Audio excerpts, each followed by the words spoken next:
Sacred text, twisted views. Time to separate lies from truth.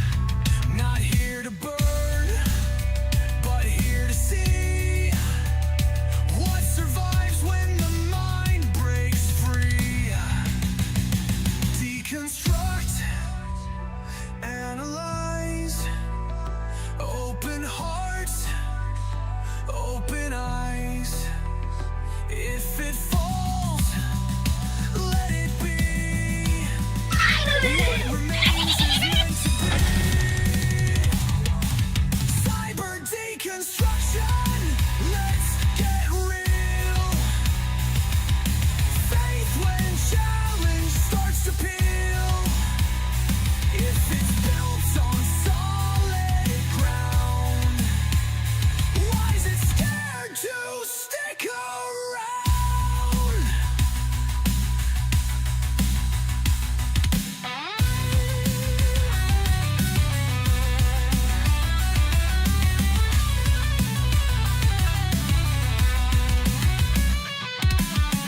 Not for hate, but for the wise. Truth won't shatter, only lies. Time to start the conversation. Now ain't the time to pretend nothing happened.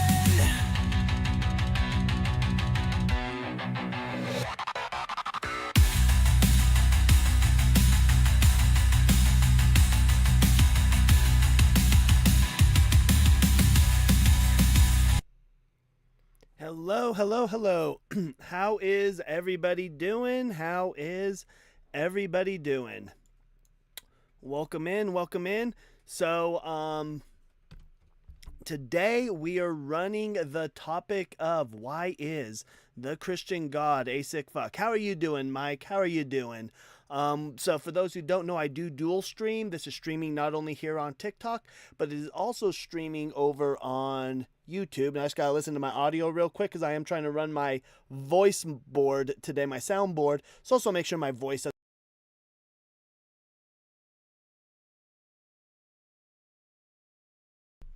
So it sounds like I sound good there.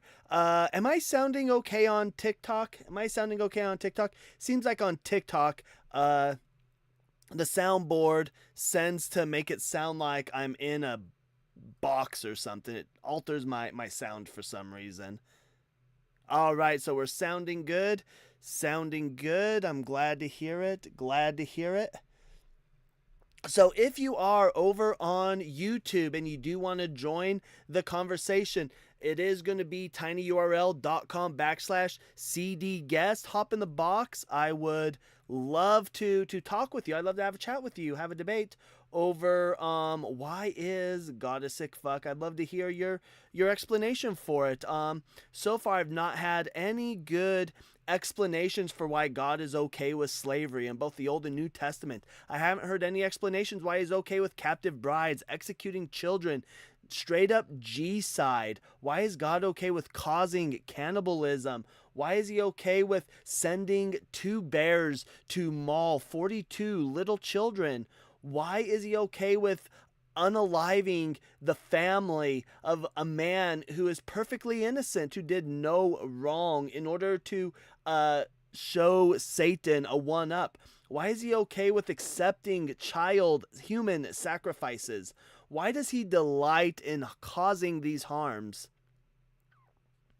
Yes, I have read Deuteronomy 22:29. Ollie, I'm kind of curious what we're curious about that, but I've read it. Yeah, so we'll go read that real quick though.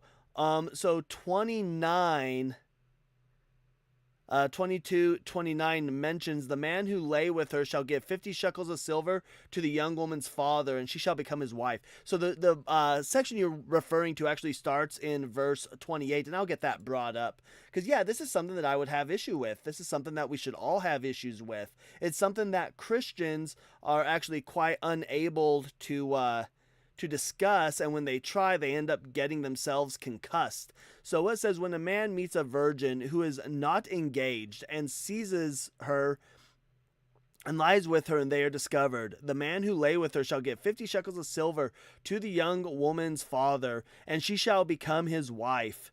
They can't divorce. So God is perfectly okay with requiring virgins that are graped to be forced to stay with their grapist. I think this is just disgusting. It's an evil God. It's horrible. It's disgusting.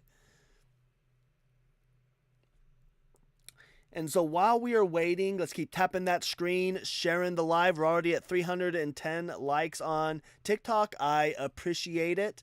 If we're over on YouTube, when we come in, let's go ahead and hit that like button as well. If you do like debates, go ahead and come on in. I would love to see more subscriptions over on YouTube. But let's see if we can get some Christians coming on up and wanting to have some debates. I haven't heard any compelling arguments. Last night, definitely. It seems like God has been sending the Z team. We haven't even gotten a B team. It's just been the Z team. God's strongest soldiers clearly haven't had the spirit. I don't think God has any soldiers. But if you do want to join the debate, the link is right up there, tinyurl.com/cd-guest. Hop on in. I'd love to chat with you. Leon Rivers, I do read it in its full context. We'll go back and we'll bring up that entire verse and we will read it in its context. And I'm just curious where I am getting it wrong. So let me get this brought back up. In fact, we'll bring up the entire chapter. And so what we're going to read here when we go, this is Deuteronomy 20, and verses 1 through 12 aren't in reference to any of the sexual relations, but starting in verse 13 through 21, we get the virginity test. So in this virginity test, it is the case that God doesn't understand how a woman's biology works, because in this up here, we're getting two scenarios that are given. The first scenario is that a man marries a woman, they have sex, and the man is lying and says he found her not a virgin. And the reason why they do this is, says it just right here in the red. Then they shall spread out the cloth before the elders of the town. They're looking for blood on the cloth. And if there is blood, right, that's the evidence of her virginity, they shall fine him 100 shekels of silver, which they give to the young woman's father. Verse 20, though, if, however, this charge is true, that evidence of the young woman's virginity was not found, then they shall bring the young woman out to the entrance of her father's house, and the men of her town shall stone her to death, because she committed a disgraceful act in Israel by prostituting herself in her father's house. So you shall purge the evil from your midst. The issue with this, and the reason why this shows that God doesn't understand the female anatomy or biology, is that today only 43% of women actually bleed the first time they have sex. However, if the further back in time we go, that number drops even more. So under this law, we do know definitively that innocent women were being stoned to unalivement. And in fact, when we go read Jewish texts, we have Jewish texts in which they were so worried about innocent virgins being stoned to unalivement that we've got people going. There's a woman whose father goes to the Sanhedrin and he says, hey, my daughter had an issue climbing up a set of stairs and she may not bleed. This is a concern. This is a great concern. So Leon Rivers, so I got the context in here. So then we'll go down to verse 22. If a man is discovered lying with the wife of another man, both of them shall unalive. So this is, verse 22 is assuming it's consensual. Same with verse 23. If there is a young woman, a virgin, already engaged to be married, a man meets her in the town and lies with her, you shall bring both of them to the gate of that town and stone them to death. Right? Because again, it's still considered adultery. The bride price has already been paid. So when we go to verse 25, but if a man meets the engaged woman in the open country and I want you to notice this word here, seizes, and the man seizes her and lies with her, then only the man who lie with her shall die. You shall do nothing to the young woman, because the young woman has not committed an offense punishable by death. So this is, when we look at seize, the word here in Hebrew is tofesh. It is a case that which means like capture, to kidnap, to seize. So this is talking about grape. So in this case, the woman doesn't get punished because she's already engaged. So she can't be forced to marry him because she's already engaged. She already belongs to somebody else. However, the man does get unalived. However, when we go down to verse 28, and we're going to see this same word being used here, seizes. It's the same word, in fact, the same stem form. If a man meets a virgin who is not engaged and seizes her and lies with her, and they are discovered, the man who lay with her shall give 50 shekels of silver to the young woman's father, and she shall become his wife. Because he violated her, he shall not be permitted to divorce her as long as he lives. So this is the case where the virgin who is raped is required to stay with her rapist, is required to. They can't divorce. And it words this in such a way that he is being punished because he can't divorce her, when this is just a pure 100% case of victim blaming. We all know today that the virgin is the one who is being punished by doing this. And then we go to verse 30, a man shall not marry his father's wife, thereby violating his father's rights. So yeah, again, we'll just go ask Leon's Rivers, at what point did I take this out of context? I read it all. We went through all of Deuteronomy 22. I'm just curious where I took this out of context. Let's go ahead and get that window closed. Just waiting to see if we get anybody coming up wanting to debate. We'll see how long this live goes. So far I haven't had any takers. No takers. I've got 76 people watching on YouTube. Over on TikTok, we've got 26 people on TikTok, probably because Ian's live right now. And Jaren's salami tree, if someone shares this with that person, you'll get blocked. I'm kidding. I won't block you, but I've got no interest in talking to that person. I'll bring her up if she comes up, but I've got no interest in really talking about her. All she's going to do is come up and immediately crash out. It would make for good content, though. We might bring her up because it'd make for good clippable content. But yeah, I'm just waiting for some people to come up. We've got some people over on YouTube, though, trying to apply modern feminist logic to 2,000-year-old social dynamics is a special kind of stupid. No, I just think that grape is grape, regardless of the time period. If you are forcing a woman at any time period to stay with the guy who raped her, I think it's wrong. I think it's morally incorrect. And for God, who is an all-knowing being, he would know that it's wrong as well. So this just shows that either God is not all-knowing, or that God just doesn't care about women. God just doesn't care about women. And again, we do go to the case of God just, how you doing, Dr. Kenya? And this also goes to show that when we look at the virginity law, God just doesn't understand female biology.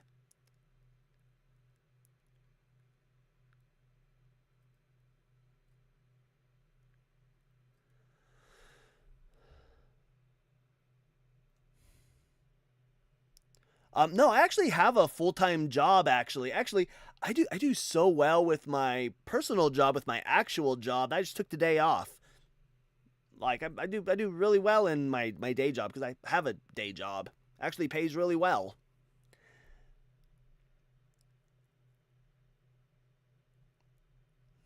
See what we got going on here. He died on the cross for you. There's no evidence of that.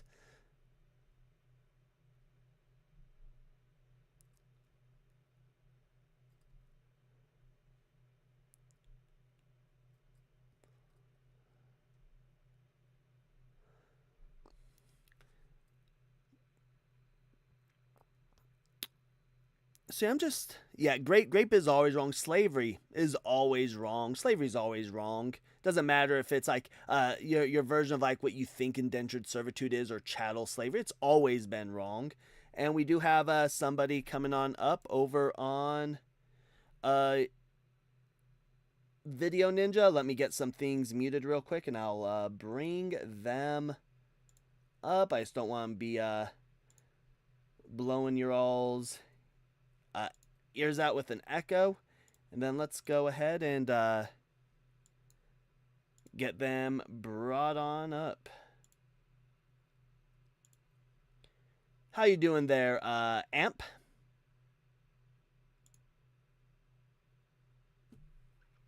I cannot hear anything. All right, let me close out my soundboard. I figured that might have been my soundboard. Is that better? Can you hear better now? Hold on. I don't know why I can't hear anything. Let's go to... There we go. Is that better? Me? Can you hear me now? Oh, yeah, I can hear you. Nope, now I can't hear Cool. you. So you can hear me now? Yeah. Okay. So, and how old are you? 25. All right. And are you a Christian? I am a practicing Christian. Non-denominational. Yeah. I just believe in the Jesus stuff. All right. So my question for you is, why is God a sick fuck? I believe that he is not he's there are some things that have happened in the Bible that I think prove that he's not a sick fuck more than he is, such as having on the point that you made earlier. I heard you talk about how either God is not all-knowing or he doesn't care about women or something Correct. along those lines. Yeah. So if he didn't really care about women, then why would he have the first witnesses of Jesus reborn coming out of the grave be women? Because at the time, can you women provide were not evidence? Hold on, real quick. One, that totally. depends on which gospel you read. There's different gospel accounts on who was there first. But the next thing you'd have to do is prove that that is an accurate story. Can you prove that the gospels are accurate? Well, there's 3 witnesses are required usually for a story to be valid, and there's more than 3 witnesses. Matthew, Mark, Luke, and John. Well, how many of them were actual eyewitnesses? Well, how many of them were actual eyewitnesses? Well, all of them lived in the time that the eyewitnesses were alive. So, well, yeah, but Matthew. Hold on though. In order for your 3 witnesses to come in, which would mean they would have to be eyewitnesses, right? So Mark and Luke weren't eyewitnesses, right? They weren't eyewitnesses. They heard stories, so we can't count them. And then we would just need the writings of like the other disciples, and you would actually have to be able to prove that they're the ones who actually wrote the stories. So literacy back then was not like it is now. So I don't know the exact stats, but I mean, there weren't very many people, or as many people as there are today, who were able to write or who were able to articulate and have the vocabulary to be able to write down everything. Not vocabulary, the literacy to be able to write down accounts as they had. Most of the way of telling stories was oral, and like oral tradition. So there's no evidence. Sometimes... There's no evidence of that either. Like, there's no evidence of that. But the question that I would have for you, though, is do you know what the literacy rate for the time period was? I do not, but do you trust Google enough for me to Google it really quick? Yeah, you could Google it. What you're gonna find is that depending on where they lived, it was between 3 to 10%. So if you lived in a big city like Jerusalem or a bigger Oh. area, it'd probably be upward. And this is for Israel itself. It'd probably be upward to Uh-huh. 10%. So I'm comfortable drawing the line between 5 to 7%, just kind of putting it down the middle. So Okay. I'm comfortable doing Yeah. that. And so the issues that we're going to have with the writings of the New Testament in general is that when we talk about when we talk about the Gospels first, is that Mhm. we have zero writings outside of Christian sources. We have zero writings of anybody having seen this great miracle worker. Now, this is a problem because we hear stories where people wanted to be near this person so much that they were willing to cut holes in people's roofs so they could see him. Right. They were going to great lengths to even try to touch him. But we have Mhm. zero writings about him. When it comes to these That's miracles, actually oh, go ahead. sorry, that the fact that there's zero writings outside of the Christian literature is actually false. The Egyptians, there's some Egyptian writings about Jesus or a miracle worker. Um, Yeah, there can you give me the are manuscript? also, Can you give me the name of the manuscript? I can in 1 second. I'm am not super well versed. I'm still kind of a new Christian. Um, so um,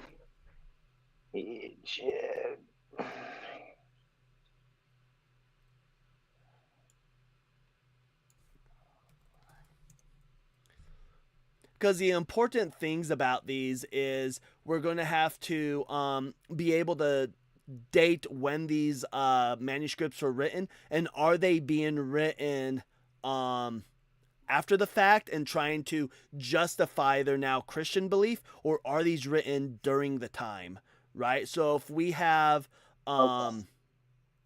post hoc rationalization, I would just wouldn't accept that. I'd say these are people who have Okay. converted to Christianity and now they're trying to write up some mythologies in order to justify this. Okay. 1 second.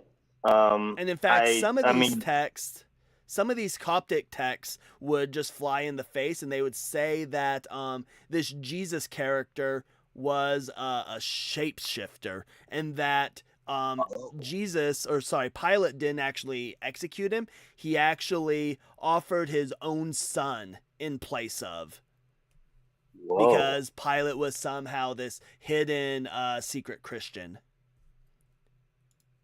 Hmm. Okay.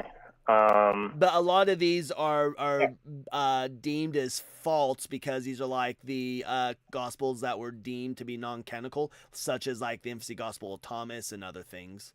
right. Other apocryphal texts. Yeah. Yes. Heard. Totally. Okay.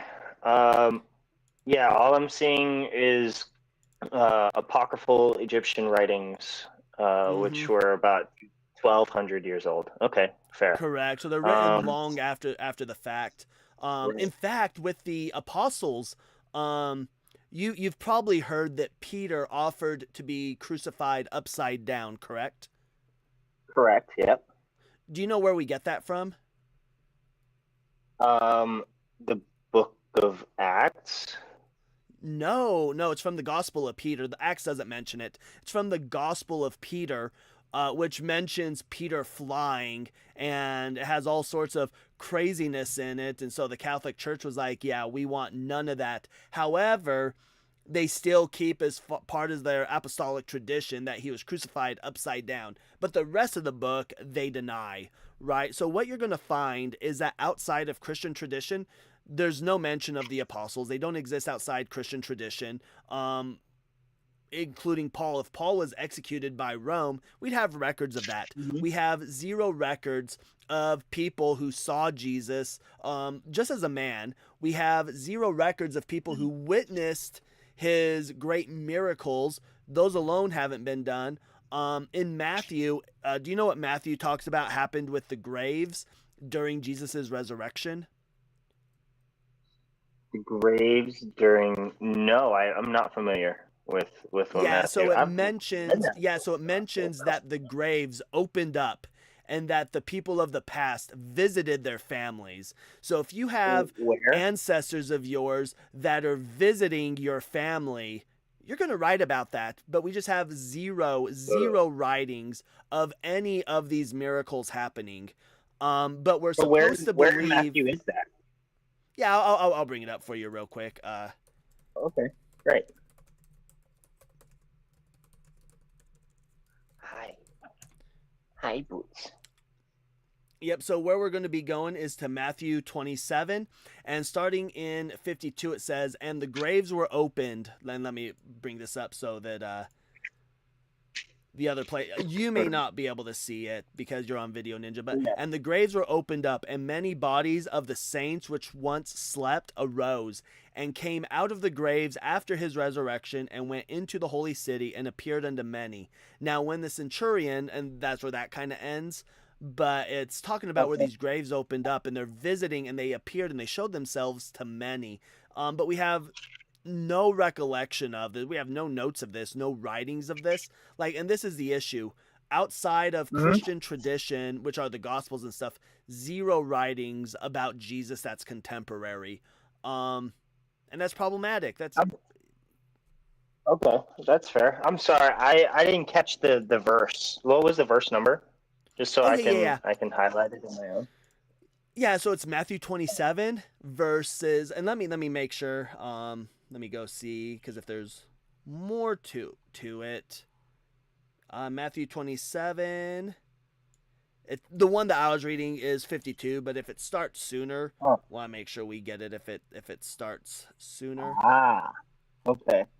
The moment a curtain of the temple was torn in two from top to bottom, the earth shook and the rocks split, and the tombs broke open. The bodies of Yep, many there you holy go. people who had died were raised to life.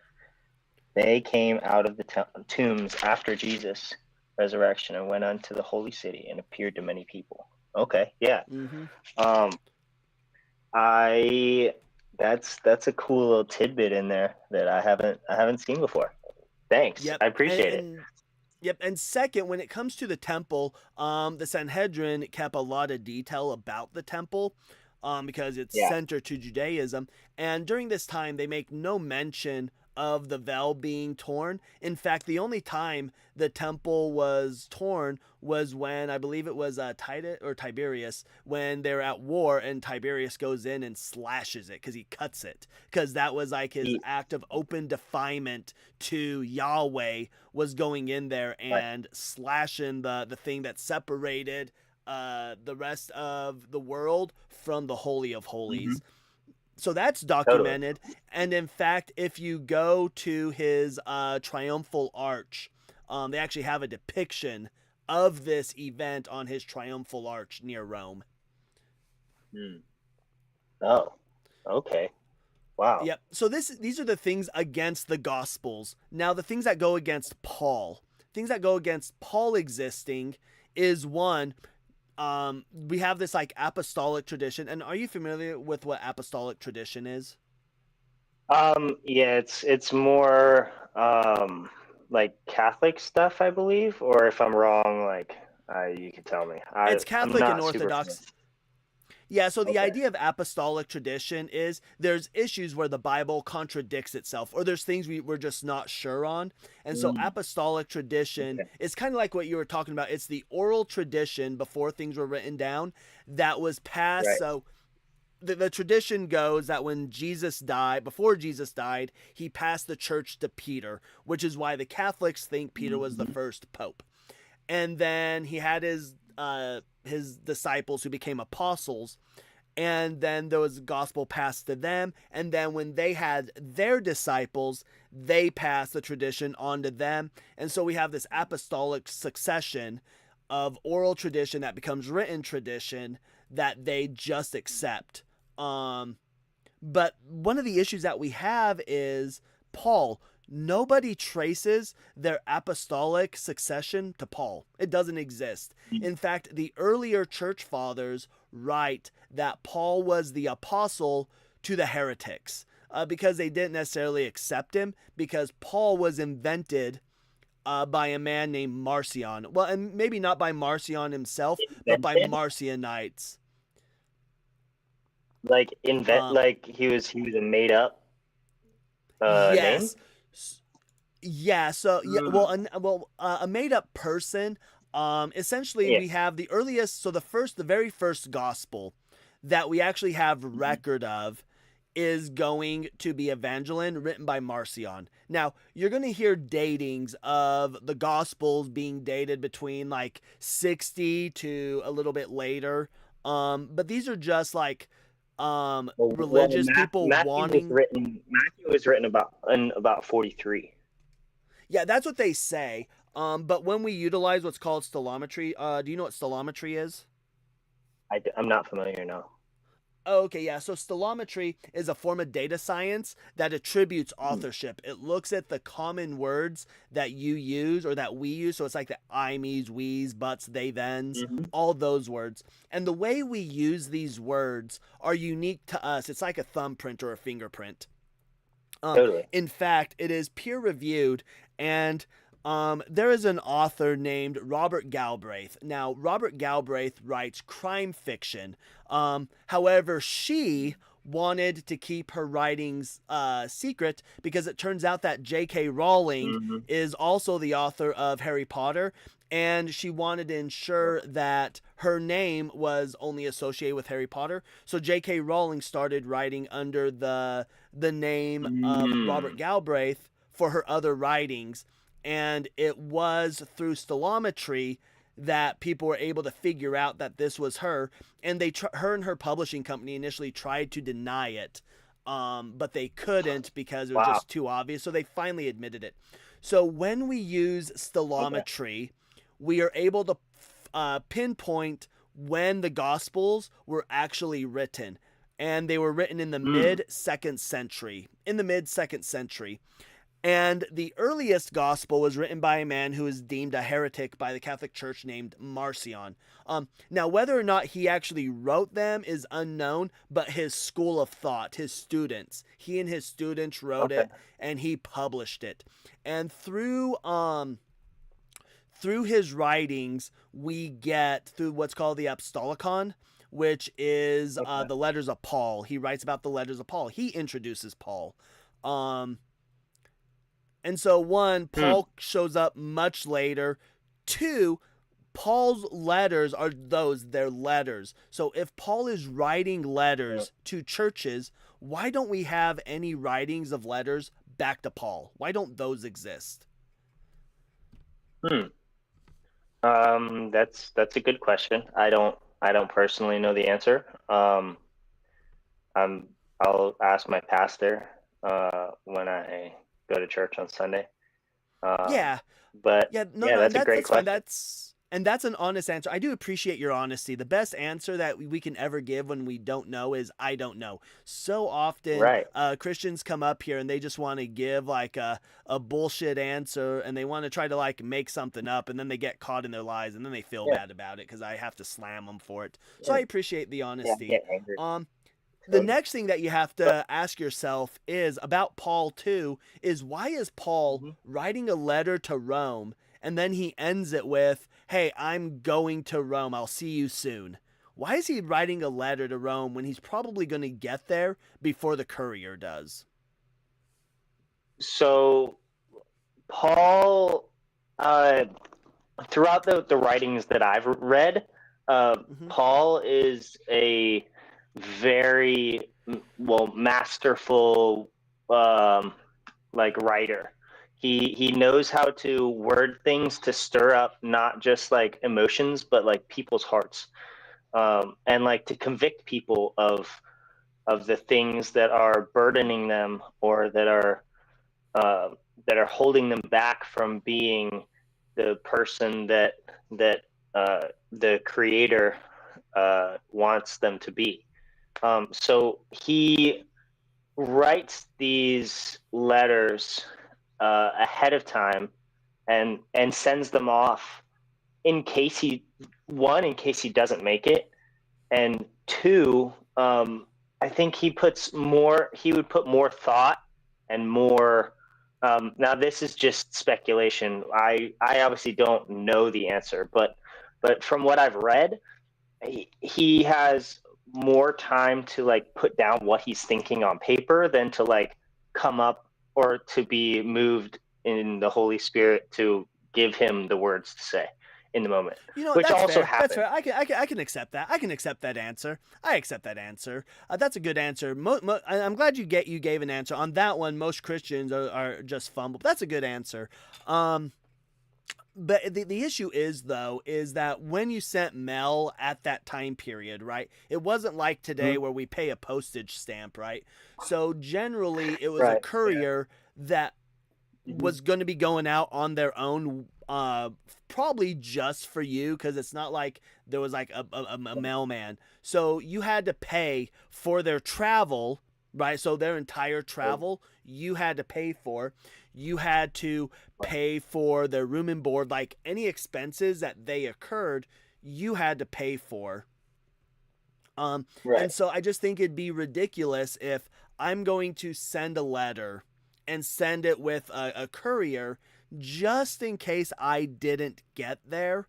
Because not only am I paying those expenses, but then I have to pay my own expenses to go to the same place. And the chances again are that I'm going to get there ahead of time. I'm going to get there before the courier does. And so because again, the more you're right, so I'm just going to get there before. So it just doesn't make sense that Paul would do this. And I don't know if see if I can bring up, because if you ever take a look, have you ever read like how long most letters were at the time? No, I haven't. No. Yeah, so I'll see if I can get some brought up. They're not long at all. They're actually super short. Like So I'm going to bring up tablet Pliny or a scroll. they're like some of them are just a sentence, right? Oh. So I'm going to see if I can find a list of Pliny's letters. Hi. Because you'll see that a lot of these are just super short, and this is Pliny writing. Pliny was a governor. He was considered like a secondist to Trajan. He served under a number of emperors, and these are super short.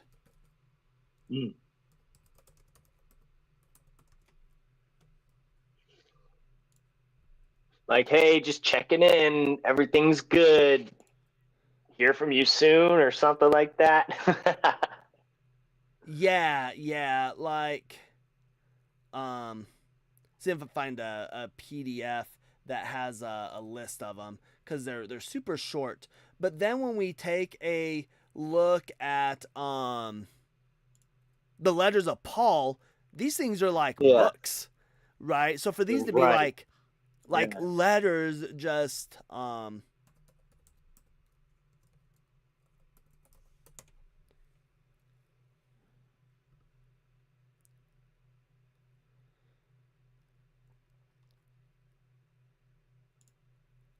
think. Okay, here we go. Found them. So I'll get these. I don't know if you're able to see these, but again, the chats can. So like this here is a letter to Trajan right here. Oh, let me get that moved over a little bit more so they can make sure they can see that. If you could just read one and two of them to me, I think that would be sufficient. Oh, you said his name was Pliny? Pliny the Younger, or Pliny. Oh, so Plini or Plinny? It is Pliny, Pliny the Younger.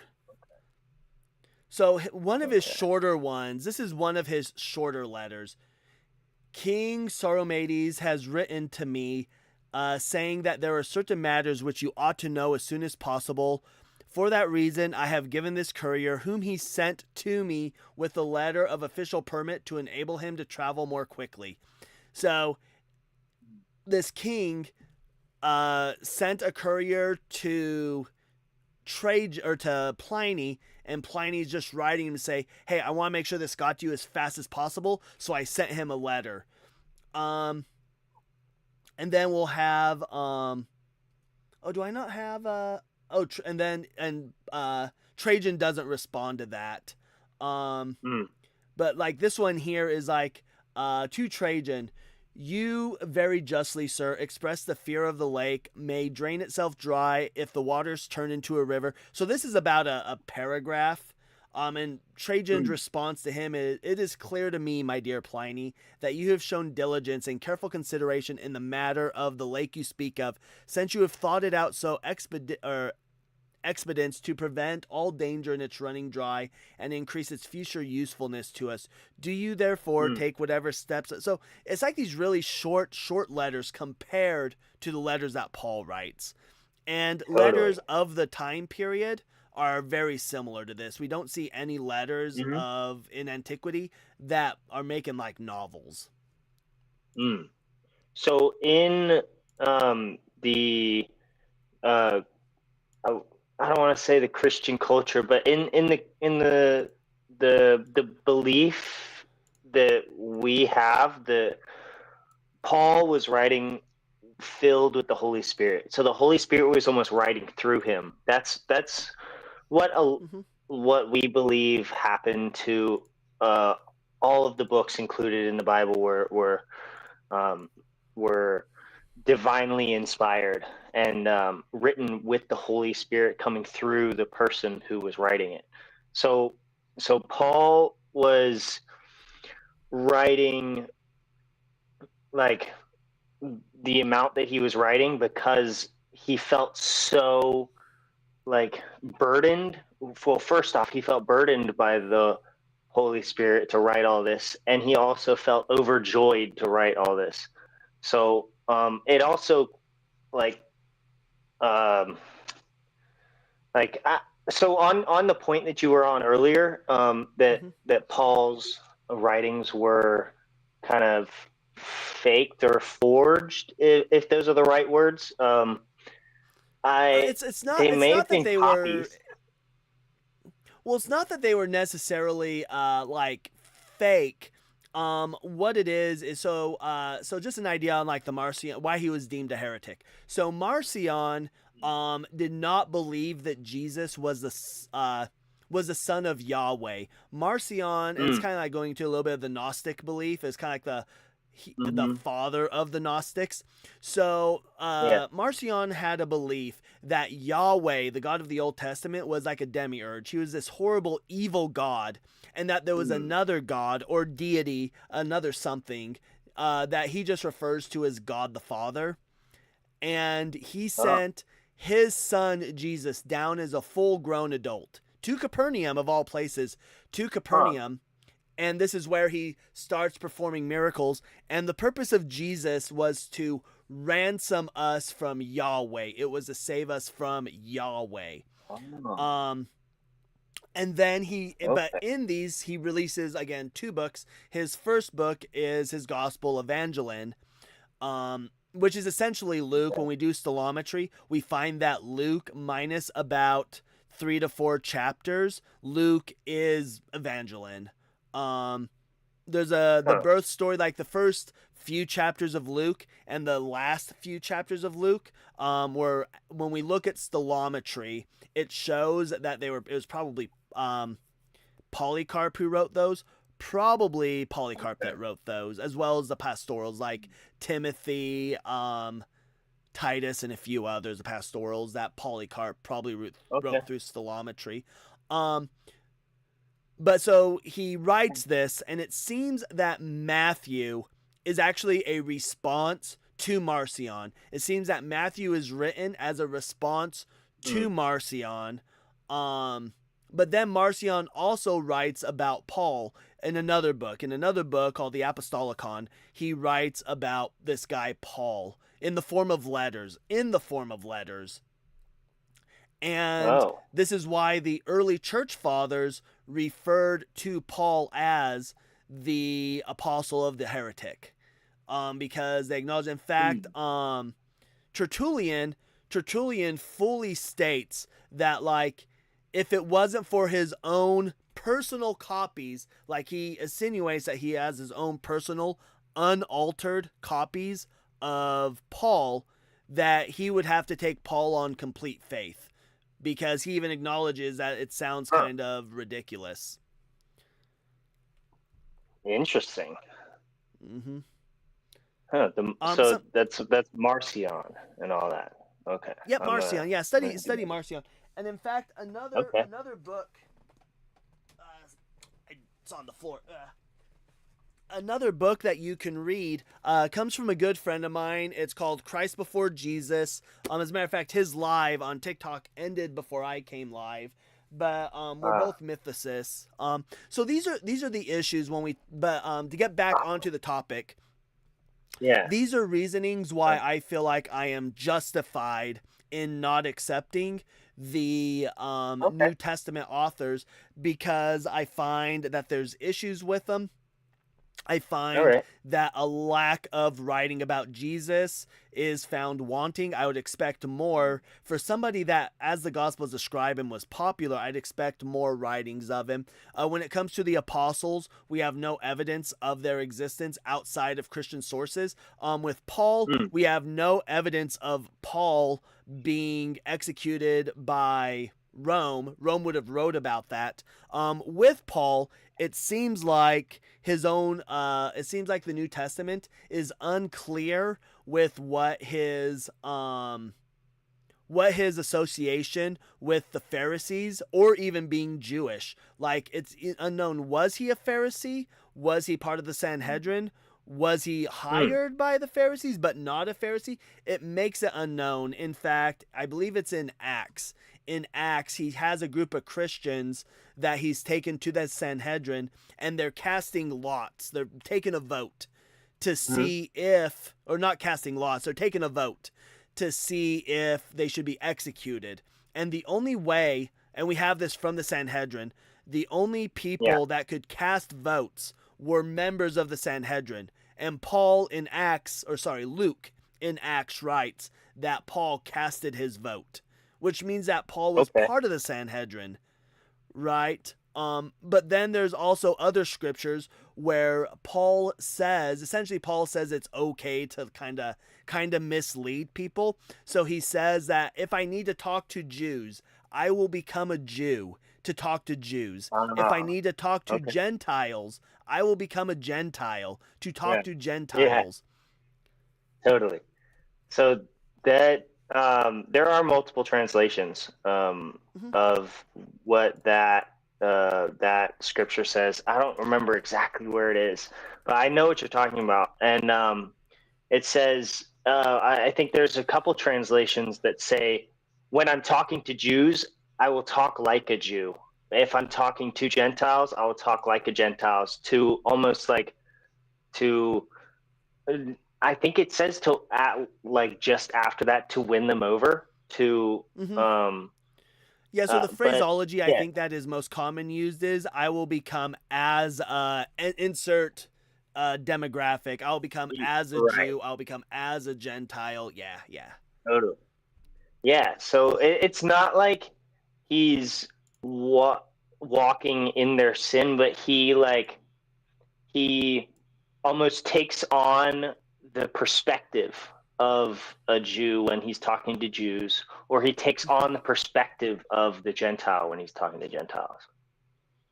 Yeah, but so going through this though, can you understand why I have a justification to not accept the New Testament text?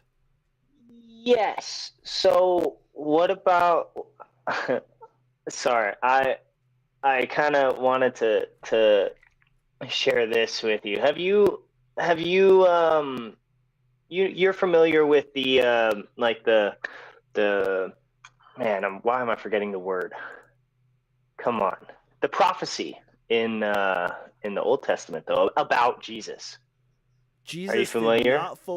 Jesus did not fulfill. Well, that's a lie. The only prophecy Jesus fulfilled was in Deuteronomy 18 that stated that prophecies are testable, and that when a prophet speaks something and it doesn't come true, then you'll know that he wasn't a prophet and he should be unalived.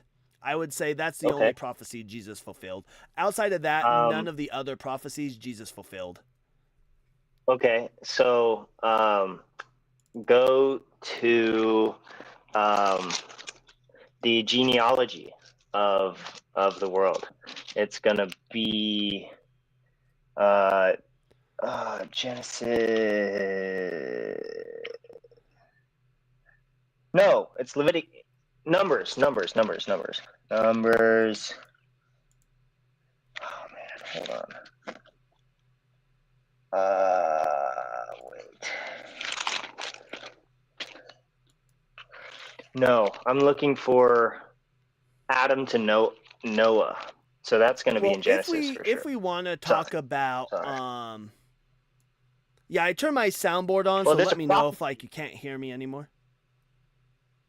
No worries. There's a prophecy in the genealogy, in the names of the first 12 people from Adam to Noah. Here it goes. Oh man, come on. Where is it? I want to find the verse. From Adam to Noah. Wait. Yeah. So but it's, what about that? Do you know what does it say? So the names, each name in Hebrew has a meaning, right? So like Adam is man, and Noah is comfort and rest, and stuff like that, right? So, do you agree? Sure. Yeah. Each. So the genealogy goes Adam, Seth, Enosh, Kenan, Mahiliel, Jared, Enosh, Methuselah, Lamech, and Noah, right? So Adam means man. Seth means appointed. Enosh means mortal. Kenan means sorrow. Well, hold on. Enosh can mean mortal, frail, or miserable. It has a wide swash of what it can mean. Yeah. So Kenan means like sorrow, dirge. Right. What does Mahaliel mean? It means the blessed God. I'll tell you that, right? Yeah. Okay. Jared means shall come down not necessarily to earth, but that's what it means. Teaching is Enosh. Methuselah is his death, and then his death shall bring. Lamech means the despairing, and then Noah means comfort and rest. So man is appointed mortal sorrow. The blessed God shall come down, teaching his death shall bring despairing comfort and rest. And Jesus also quotes Psalm 22 when he's on the cross. Well, hold on. But before we jump there, so are you talking about which verse? I'm trying to figure out the verse in number. I mean, I know it's there, but the issue that I'd run into is because we have a religious group of people and they're given names. Again, you just have to tie this to Jesus outside of doing post hoc rationalization. It could just be the case that these are the names, but again, it is the case as well that these names have a wide swath. Hebrew compared to the English language has very few words, and so when we look at like the name Enosh, it means that it does have a term where it does mean mortal, but the context matters. But it also means like frail or miserable. You can use it to refer to miserable, right? And so when you look at a lot of these words, they have a wide swath. So this only works if you're picking and choosing the way they go. I could probably go down this same list and take a look at these names and what they mean as well, and I could come up Yeah. with something that doesn't mean that, right? So I don't find that Okay, that's fair. convincing. But you are the first one. You are the Okay. first one that I've ever actually heard bring that up. Now, when we go to number or So it's Psalms Genesis 22. 5, by the way. Genesis 5 Oh, lists Genesis. from Adam to Noah. So that gives all the Right. Yeah, I was names. sitting there. Yeah, I was sitting there. I'm like, I'm not seeing this in numbers. I'm like, I'm sure. Yeah, I'm my bad. sure My bad. it's there. No. You're good. You're good. Yeah. Yeah. There's also some prophecies in Isaiah that Jesus. Well, hold on. You brought up fulfilled. Psalms. Right. You brought up Psalms 22. Yeah. So Psalm 22. Yeah. So Jesus on the Yeah. cross says, my God, why have you forsaken me?" Mhm.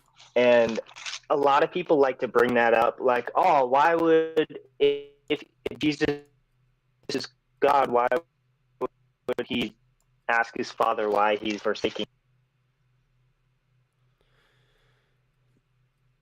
Nope. You there?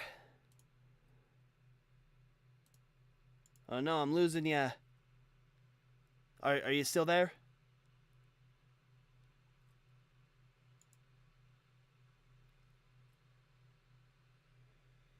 Oh no, I think I lost him. Hello? Oh, there you go. I can hear you. Are you there? No. Oh, okay, perfect. Yeah, my Okay, like I phone thought. just the screen turned off. Oh, okay. Yeah, you got robotic. So yeah, the issue that I'd run into is do you know who wrote the most of the Psalms?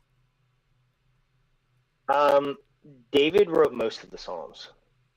Yeah, David wrote them. And what you'll learn when you read the Psalms is that David goes through these things. So David was an emo kid for his time period, right? He was like the emo kid for his time period. And he goes through these Yeah, things you where could say he's that. yeah, and he goes through these things where Yeah. he's lamenting. He's talking about how much he hates his life because he knows that he's caused he knows that people don't like him. He knows that he's caused the Israelites some great harm. He had, an innocent man executed essentially. So because he got his wife pregnant.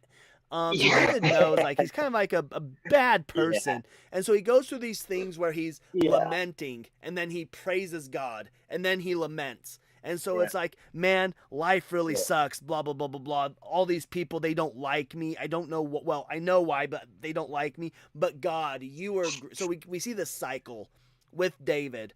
And so Yeah. when we take this as David, when he says, my God, why have you forsaken me? Why are you so Yeah. far? Because we have to look at it in its context. So we'll go through 100%. Psalm 22 and let me get this. So in Psalm Yeah. 22, we're going to see, my God, why have you forsaken me? Why are you so far from helping me? From the words of my groaning, oh my God, I cry by day, but you do not answer, and by night I find no rest. The only part in this Yeah. section that you would even say applies to Jesus is, my God, why have you forsaken me? When he talks about, why are you so far from helping me from the words of my groaning, right? This didn't happen. Miracles were performed to glorify God. God answered Jesus's prayers, Totally. right? And then he goes on, yet again, that's his emo section. Then we get this Right. praise part. Yet you are holy, enthroned in the praise of land. In our ancestors trusted. They trusted and you delivered them. So this is just a history lesson about the Israelites. Mhm. And then we go back to Yep. him going back into his emo thing. But I am a worm and not human, scorned by others and despised by the people. All who seek me mock me. They sneer at me. They shake their heads. Commit your cause to the Lord. Let him deliver. Let him rescue one with whom he delights. This only Okay, pause. applies to... Yep.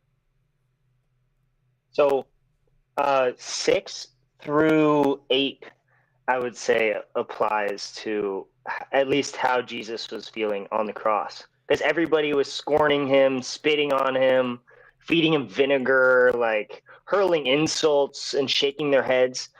And Jesus,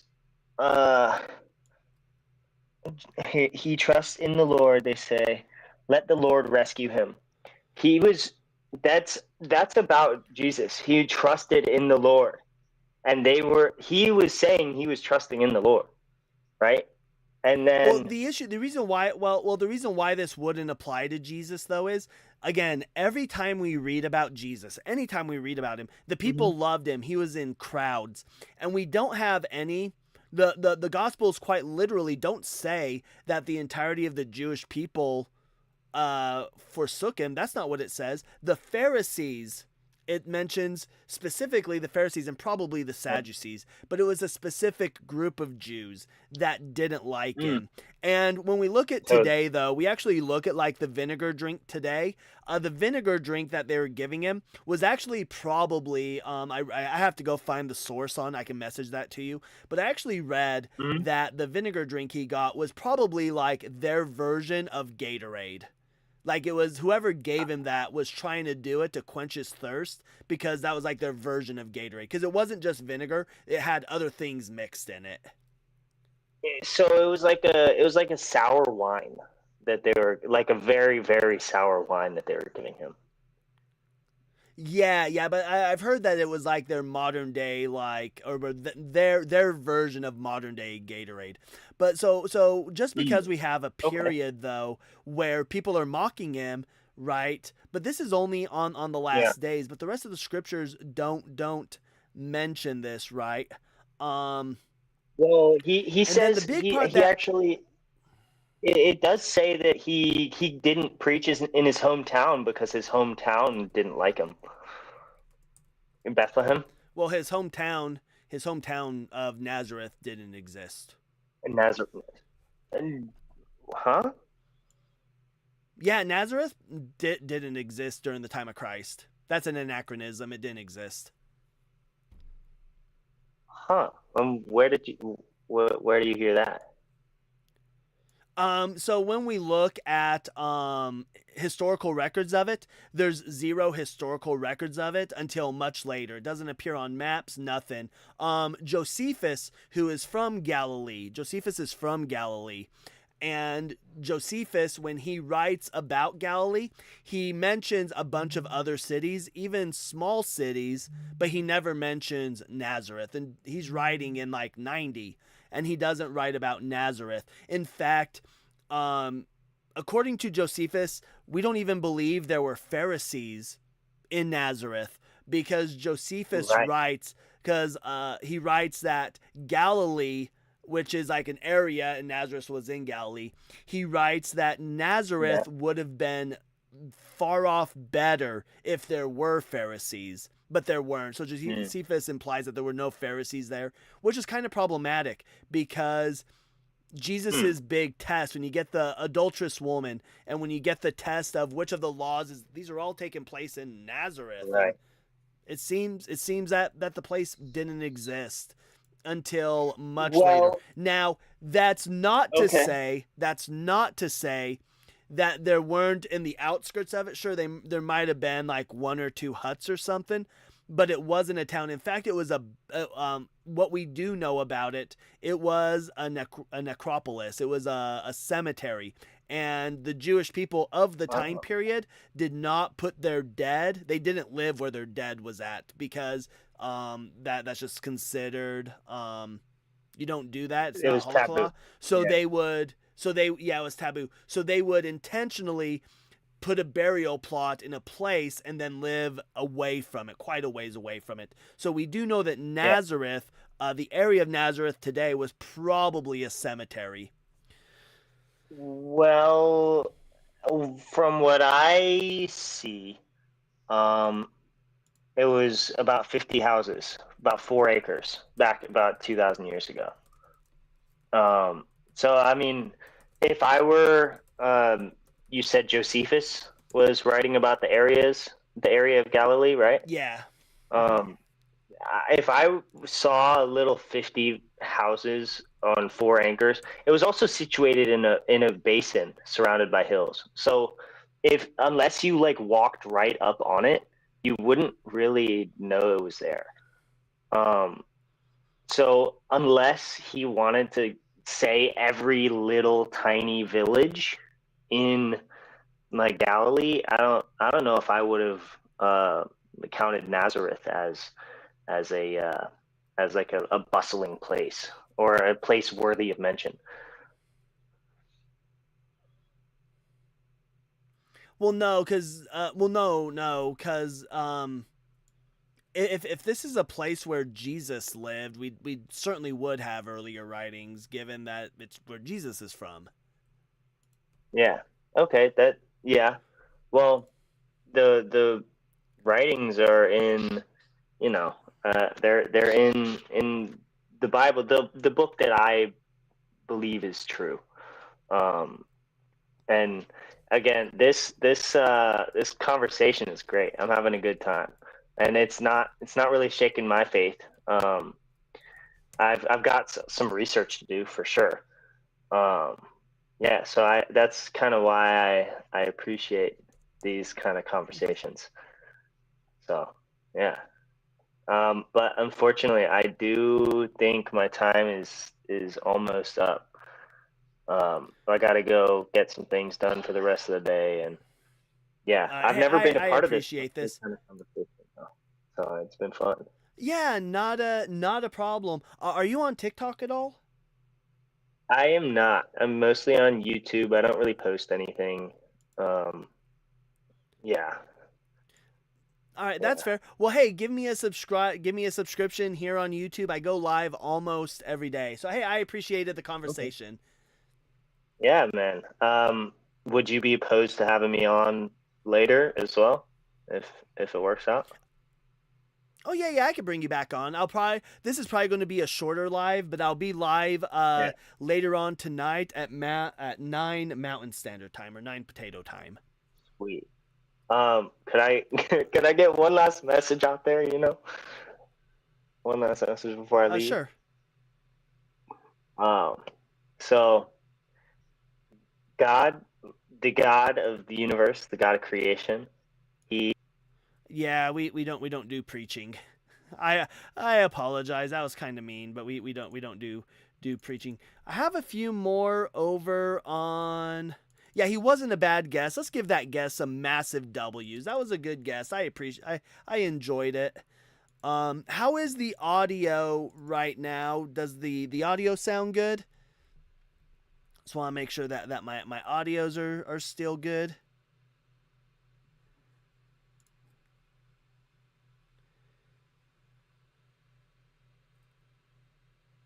All right, sounds like audios are still good. I don't have anybody on TikTok, so we'll go ahead and bring up Matt over on Video Ninja. How you doing, Matt? Doing all right. Hey, I appreciate you being man. You were sitting here for almost 50 minutes. Yeah, it was a little bit of a while. Hey, I appreciate the. And how old are you? 24. All right, and are you a Christian? Yes.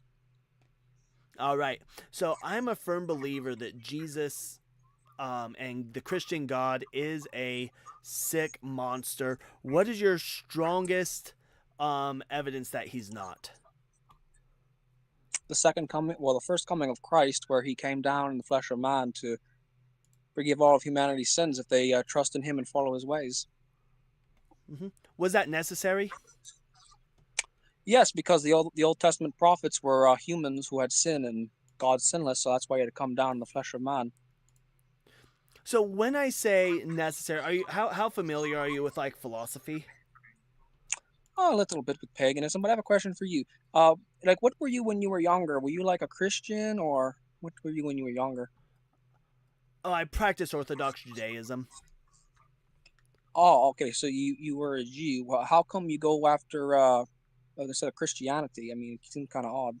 because you didn't follow it, so it just Oh, so seems. I can go. Well, so the issue that I run into is I can go after Judaism. I don't have a problem with it. In fact, a lot of times I do because as we're going to go over some Old Testament text. But the issue that I run into is that in order to understand Judaism, we also have to dive deep into the Talmud.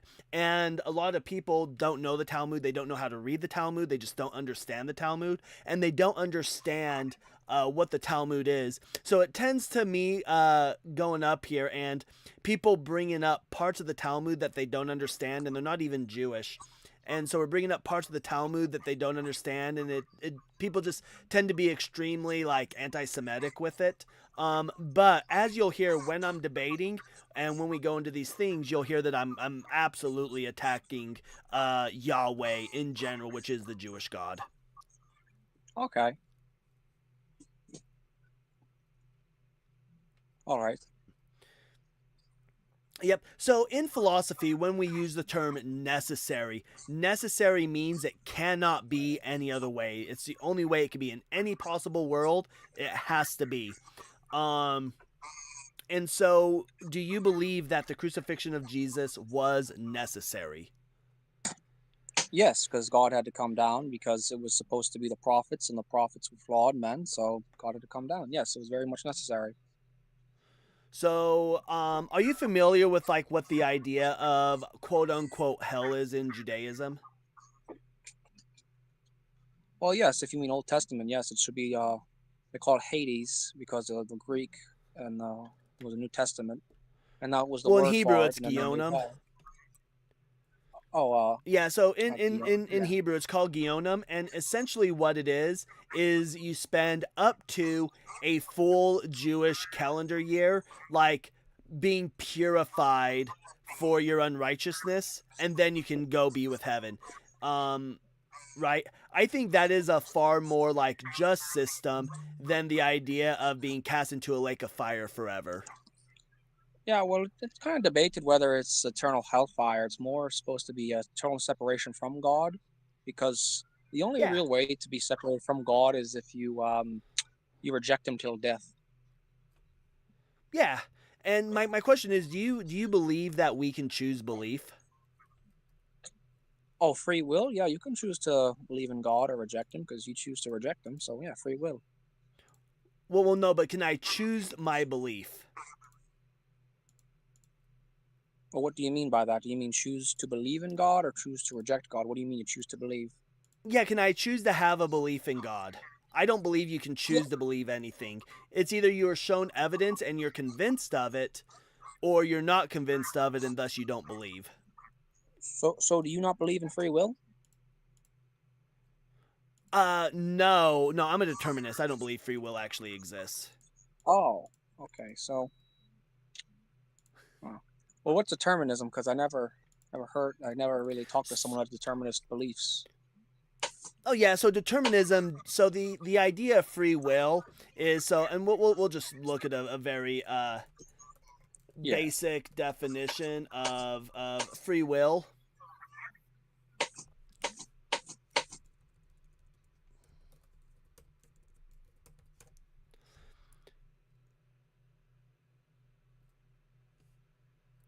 So the definition of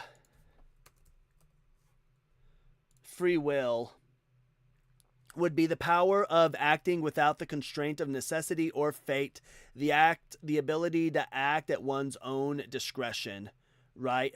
And so even under the idea of like Christianity, you don't have like true free will because you're kind of being threatened with hellfire, or if you don't believe in the hellfire thing, with an eternal separation of God. But what I take things to be is like every decision that we make are going to be based off of brain impulses and chemical releases within our brains. In fact, they have done studies, and I can look up the name of the study, but they've Yeah, done yeah. studies in which Okay. in which So you the don't believe human in mind love makes or a any decision. emotion? So all emotion is basically chemical reaction. Yeah, emotions are chemical reaction, 100%. Oh, okay. So when niggers In go fact, rob in women and fact, murder we children, that's okay then, right? No, that's unempathetic. I believe that morality is grounded in empathy, and that's unempathetic, so that would be wrong. Oh, so you're deterministic, but why is it that okay? So criminality is not Mhm. deterministic, or it's like people choose to be uh, in a criminal lifestyle. Oh, yeah. So I was trying to explain how it works, and you kind of cut me off. So the way it Oh, works is sorry. that yeah, so like for example, I might whenever we punish people, right?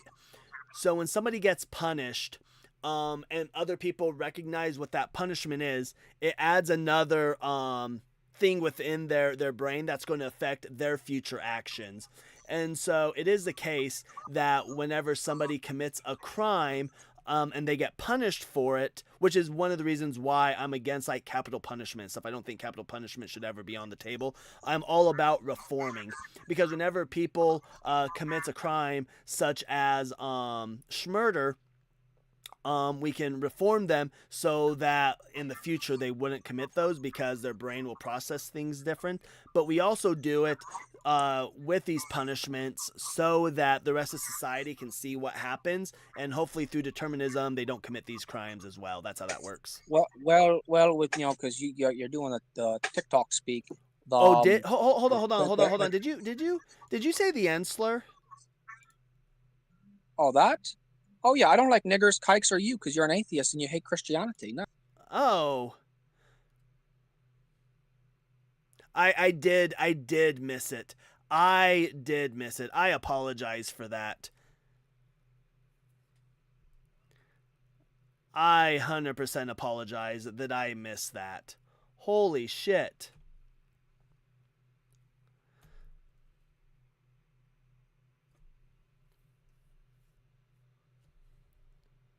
Sorry, I was looking at something, and so I probably said it while I was looking up the definition of free will, and I was in the process of trying to say something, so I apologize. In fact, um, yeah, he is a piece of shit fuckface. Absolutely. In both YouTube and TikTok, can we fill chat with POSFF for piece of shit fuckface? Um, but Fen, thank you so much for pointing that out. That was absolutely disgusting. And I believe he was the same person that came up last night as well.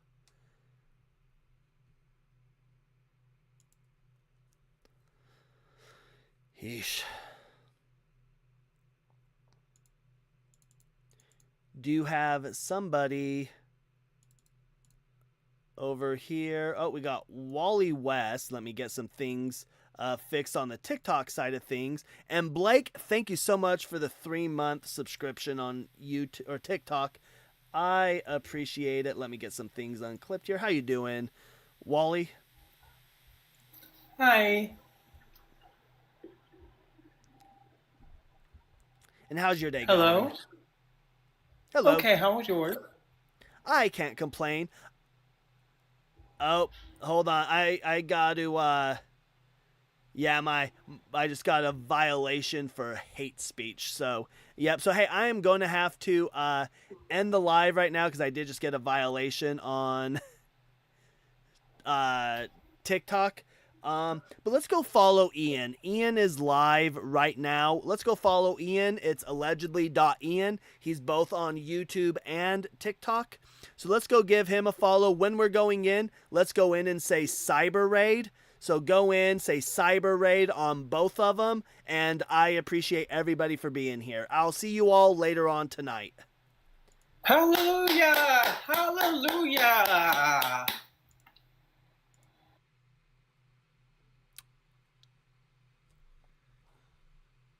Well, that was goofy.